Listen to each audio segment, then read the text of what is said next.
Good afternoon, students. Today we are going to discuss about your going on chapter consumer behavior, and in our previous lecture we were discussing about the concept of utilities and the relation between total utility and marginal utility. After that, in our today's class we are going to discuss about the equilibrium of a consumer. The consumer equilibrium.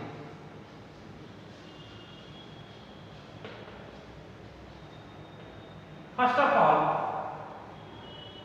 we discuss about the consumer equilibrium. Consumer equilibrium is a situation in which a consumer have no tendency to change in the situation. Means कि consumer equilibrium वो situation है, वो स्थिति है जहाँ पर consumer एक जगह पर ये या तो वहाँ के सेटअप होता है और उस पॉइंट से उसके वहाँ से हटने की टेंडेंसी नहीं होती है। Consumer equilibrium, in other ways consumer equilibrium को हम कह सकते हैं it is the state of rest or position of no change. It is the state of rest or no position of change. ठीक है? One time again we are going to define the consumer equilibrium. Consumer equilibrium is a situation where a consumer is having maximum satisfaction level and given our limited income, कि जो उसकी limited income है उस limited income से वो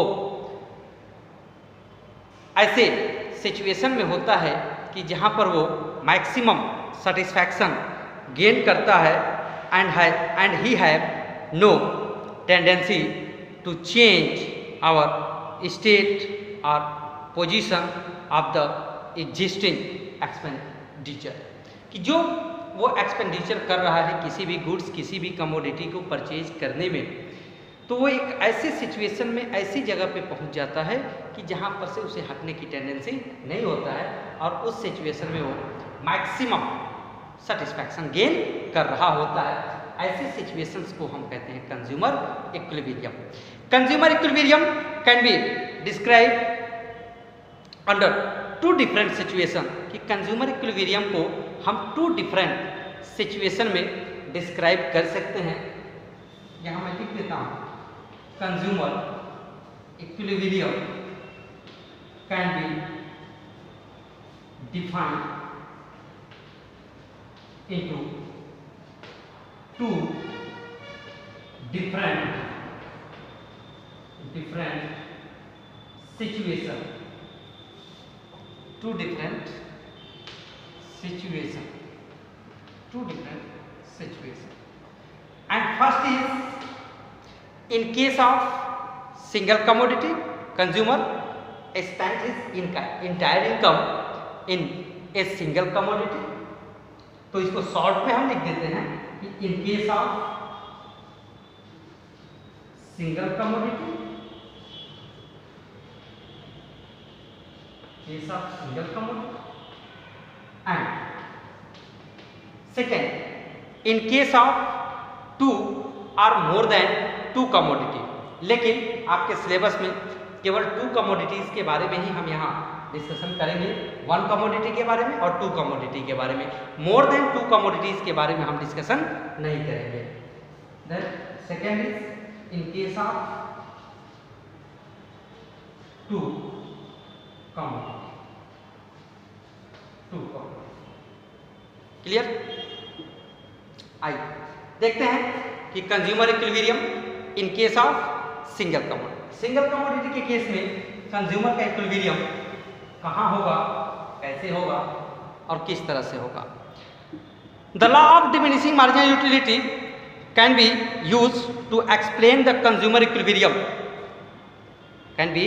law of diminishing marginal utility can be used to explain of consumer's equilibrium in case of single commodity. Therefore, all the assumptions of law of diminishing marginal utility are taken as assumptions of consumer's equilibrium in case of single commodity, so that a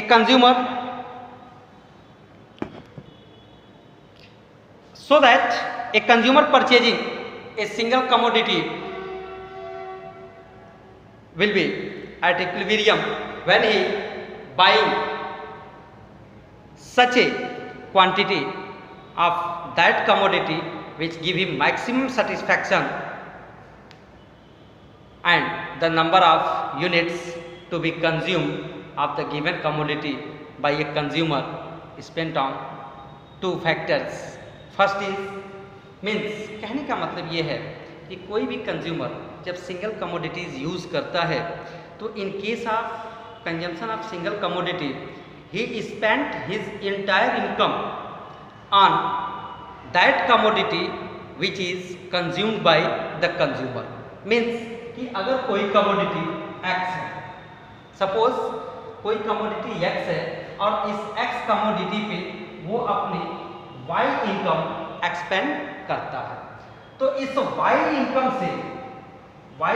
से ये x commodity का जो ये consumption करता है, तो जब ये कंजम्पशन करता है तो यहाँ से इनकम यहाँ एक्सपेंड करता है और जैसे जैसे एक्स का कंजम्पशन करते चला जाता है, कोई भी कंज्यूमर जैसे जैसे वो एक्स का कंजम्पशन करता चला जाएगा तो उसका जो सेटिस्फैक्शन पॉइंट होगा वो वहां पर होगा जहां पर एक्स कमोडिटी की यूटिलिटी उसके लिए ज़ीरो हो जाएगी। इट मीन्स कि वहां पर कंज्यूमर, जैसे देखो कोई भी कंज्यूमर मान लो एक्स कमोडिटी है, ठीक है, तो एक्स कमोडिटी का अगर वो कंजम्पशन कर रहा है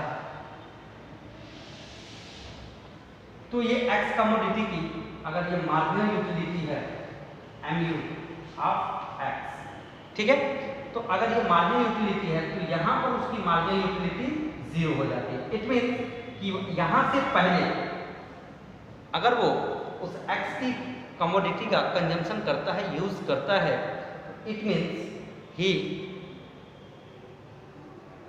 keep the sum utility to the consumption of X, कि एक्स के कंजम्पशन से वो कुछ ना कुछ यूटिलिटी गेन कर रहा है और जब यहाँ पे उसकी यूटिलिटी जीरो हो जाती है तो this is the satisfactory point of the commodity. अब देखो, because of you know that कि किसी भी कमोडिटी का जब हम कंजम्पशन करते हैं तो इन टर्म ऑफ प्राइस हम उसके लिए कुछ ना कुछ सेक्रीफाइस करते हैं। जब हम किसी कमोडिटी का, सपोज करो कि अगर हम ये डस्टर खरीदने जाते हैं तो इस डस्टर को खरीदते हैं तो हम मनी सेक्रीफाइस करते हैं, जो भी इसकी प्राइस होती है अकॉर्डिंग टू द प्राइस हम मनी सेक्रीफाइस करते हैं।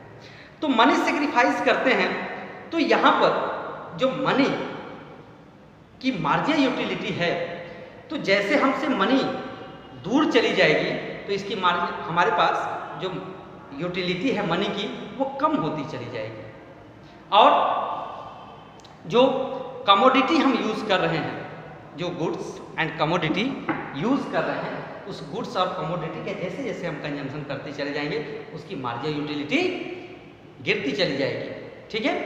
और जो हम मनी सेक्रीफाइस कर रहे हैं, जैसा अभी मैंने कहा, उसी को उलट के मैं कह दूँ तो मनी हम अगर दे रहे हैं तो हम अपनी यूटिलिटी को सेक्रीफाइस कर रहे हैं और जो हमारे पास मनी, रेस्ट ऑफ मनी है जो बचती है, उसकी मार्जिनल यूटिलिटी बढ़ती चली जाती है। लेकिन यहाँ पर in the consumer equilibrium explanation we assume the constant marginal utility of money, so that we have a simple numerical example and establish the equilibrium where a consumer pay the amount of pay the income, pay the price of goods and commodity. Then first of all, suppose that कि if a commodity, money की जो marginal utility है, उस money की marginal utility को हम price में कैसे कन्वर्ट करेंगे। तो सपोज दैट कि एक एक्स कमोडिटी है द फर्स्ट यूनिट ऑफ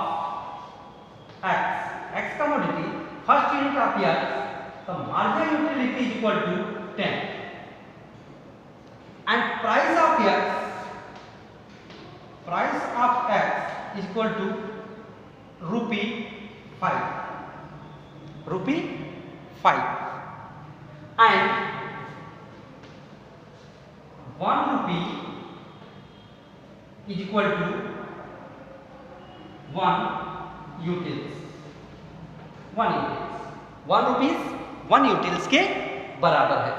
तो जो ये गुड्स और कमोडिटी की मार्जिनल यूटिलिटी है, पर मार्जिनल यूटिलिटी को इन टर्म्स ऑफ मनी में हम कैसे कन्वर्ट करेंगे। तो simple, very simple, marginal utility in terms of money is equal to marginal utility in terms of money के टर्म्स में इस मार्जिनल यूटिलिटी को अगर हम कन्वर्ट करेंगे, चेंज करेंगे, तो MU in terms of money is equal to marginal utility in utils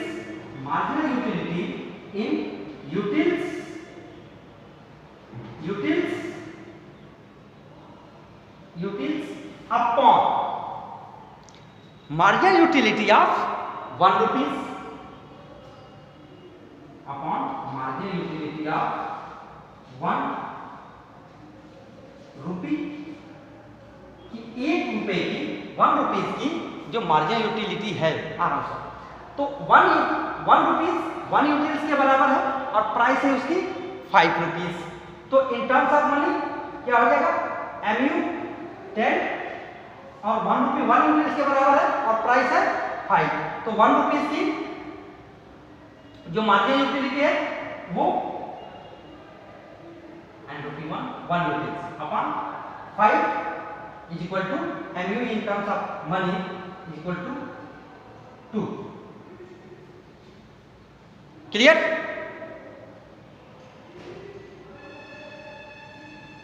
Marginal utility in terms of money 1 rupee 1 5 to 2, यानी अब ये देखो, ये हमारा बन गया कि हम मार्जिनल यूटिलिटी आप मनी को हम